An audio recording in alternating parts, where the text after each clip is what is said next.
चलो मोल अंश का हम अंक प्रश्न करके देखते हैं, तो इससे उसकी डेफिनेशन, उसके सूत्र को हम और क्लियर कर लेंगे कि एक्चुअल में ये कैसे हमको यूज करना है ना क्वेश्चन में। तो सबसे पहले भाई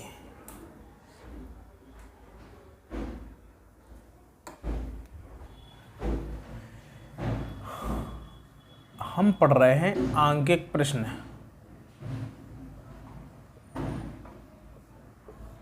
किसका?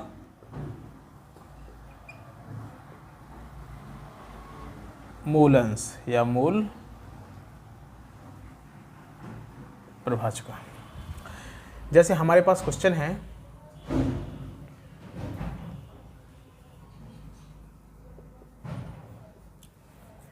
कि कोई विलयन है 54 ग्राम H2O है प्लस 40 ग्राम NaOH है। तो H2O का मूल प्रभाज और NaOH का मूल प्रभाज क्या होगा? ये कोई क्वेश्चन है। कोई विलयन है जिसमें 54 ग्राम H2O है यानी कि जल है और 40 ग्राम NaOH है यानी कि सोडियम हाइड्रोक्साइड है। तो इस विलयन में H2O और NaOH का मूल प्रभाज क्या होगा, ये हमारा क्वेश्चन है। तो हम चलेंगे अब इसको सॉल्व करने के लिए। तो कैसे करेंगे? सबसे पहले तो हम ये देखेंगे कि जो XH2 यानी कि जल का मूल प्रभाज है, इसका सूत्र क्या होगा। इसका सूत्र होगा जो हम पिछले पढ़ चुके हैं, पिछले अपने अभी लेक्चर हमने पढ़ा है कि जो XA होता है यानी ब्लैक का मूल प्रभाज होता है ब्लैक के मोलों की संख्या अपॉन ब्लैक के मोलों की संख्या प्लस ब्ले के मोलों की संख्या के अनुपात के बराबर। ये होता है क्या? ब्लैक का मूल प्रभाज। और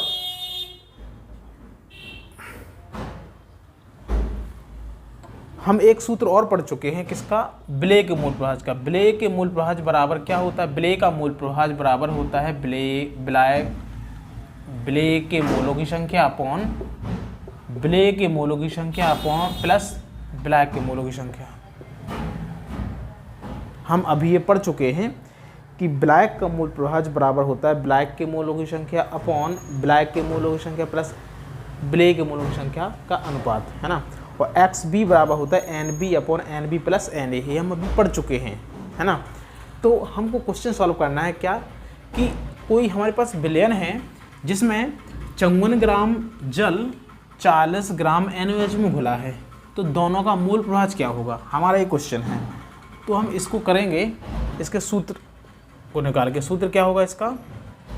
XH2O बराबर हो जाएगा NH2O upon NH2O plus NaOH। अरे भाई हमारे पास विलयन है ना जिसमें हमने 54 ग्राम H2O में 40 ग्राम NaOH को घोल दिया, मतलब विलयन के दोनों घटक है ना। तो जिस घटक का हमको मूल प्रभाज निकालना है उस घटक के मोलों की संख्या अपन विलयन में उपस्थित कुल घटकों के मोलों की संख्या के अनुपात को उसका मूल प्रभाज बोलेंगे। तो ये हमारा सूत्र हो जाएगा। और मोलों की संख्या बराबर क्या हो जाएगा? NH2O बराबर हो जाएगा H2O का भार अपॉन H2O का अणु भार। उसी प्रकार से NaOH के मोलों की संख्या बराबर हो जाएगा NaOH का भार अपॉन NaOH का अणु भार। ये हमारा सूत्र हो जाएगा, इससे हम निकालेंगे। तो देखो हम इन्हीं सूत्रों से निकालेंगे सीधा। हमको निकालना पहले क्या? NH2O मतलब जल के मोलों की संख्या। तो NH2O बराबर सूत्र क्या है? जल का भार। जल का भार क्वेश्चन में कितना दिया गया है? जल का सूत्र ये है, जल का भार दिया गया 54 ग्राम। तो हम यहाँ पे मान रख देंगे 54 ग्राम अपॉन जल का अणु भार H2O, मतलब H2O के सूत्र से निकालेंगे हम इसका अणु भार। हम निकाल चुके हैं पिछले लेक्चर में। अणु भार कैसे निकालते हैं? उनके जो परमाणु भार होते हैं उनको जोड़ देते हैं। जैसे हाइड्रोजन का परमाणु भार होता है 1, कितने हाइड्रोजन परमाणु हैं? 2 हैं, प्लस ऑक्सीजन का होता है 16। तो टोटल कितना हो जाएगा इसका? 2 + 16 इज इक्वल टू 18, मतलब 2 + 16 बराबर 18। तो ये हो गया 18, इसको काटो 18 × 3 = 54, तो NH2O बराबर हो जाएगा 18 × 3 = 54 यानी कि 3 मोल। ये हो जाएगा जल के मोलों की संख्या, कितना है 3 मोल। उसी प्रकार से निकालेंगे हम NaOH के मोलों की संख्या, तो हम इसके सूत्र में मान रख देंगे WNaOH, मतलब NaOH का भार कितना दिया है क्वेश्चन में 40 ग्राम, तो 40 ग्राम अपॉन NaOH का अणुभार कितना होता है इसके सूत्र से निकालेंगे हम। NaOH का सूत्र होता है NaOH, Na का परमाणु भार होता है 23 प्लस ऑक्सीजन का होता है 16 प्लस हाइड्रोजन का होता है 1, तो टोटल हो जाएगा ये कितना 40, तो इसका ये अणुभार भी आ जाएगा 40, तो 40 से 41 बार कैंसिल हो जाएगा, तो NaOH यानी NaOH के मोलों की संख्या बराबर आ जाएगा 1 मोल। बस अब हम सीधा फॉर्मूले में इसका मान रख देंगे। हमको क्या निकालना है, जल का मोल प्रभाज निकालना है। तो जल का मोल प्रभाज यानी कि जल के मोलों की संख्या कितना है 3 मोल है, अपॉन जल के मोलों की संख्या प्लस NaOH के मोलों की संख्या कितना है 1 है, तो आंसर आ जाएगा कितना 3/4। इसको और आगे सॉल्व करेंगे हम, तो 4 का भाग 3 में नहीं जाएगा, तो इसको हम यहाँ पे 0 लगा देंगे, तो यहाँ पे 0 इसमें पॉइंट आ जाएगा। 4 × 7 = 28, कितना बचा 2 में भाग नहीं जाएगा, तो 4 × 5 = 20 यानी कि 0.75 आ जाएगा इसका आंसर। तो जल का मोल प्रभाज यानी XH2O बराबर कितना आ गया 0.75। इसी प्रकार से हम निकालेंगे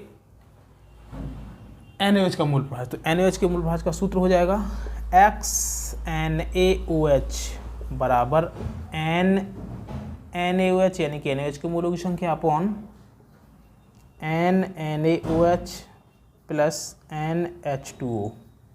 सूत्र में मान रख दो, NaOH का मान कितना दिया है, NaOH का मान कितना है 1 मोल, तो 1 मोल आ जाएगा, अपॉन सोडियम हाइड्रोक्साइड के मोलों की संख्या कितना 1 ही है, और जल के मोलों की संख्या 3 है, तो इतना कितना आ जाएगा 1/3 नहीं 1/3 प्लस हो जाएगा तो 4 हो जाएगा, तो इसका आंसर कितना आ जाएगा।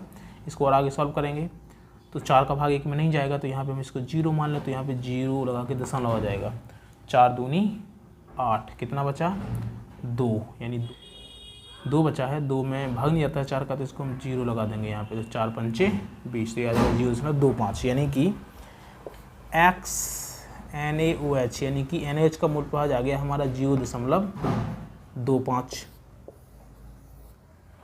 हम पढ़ चुके हैं अपने पिछले लेक्चर में कि ब्लैक के मूल प्रभाज और ब्लैक के मूल प्रभाज का योग हमेशा 1 होता है, तो इसको हम ऐसे भी कर सकते हैं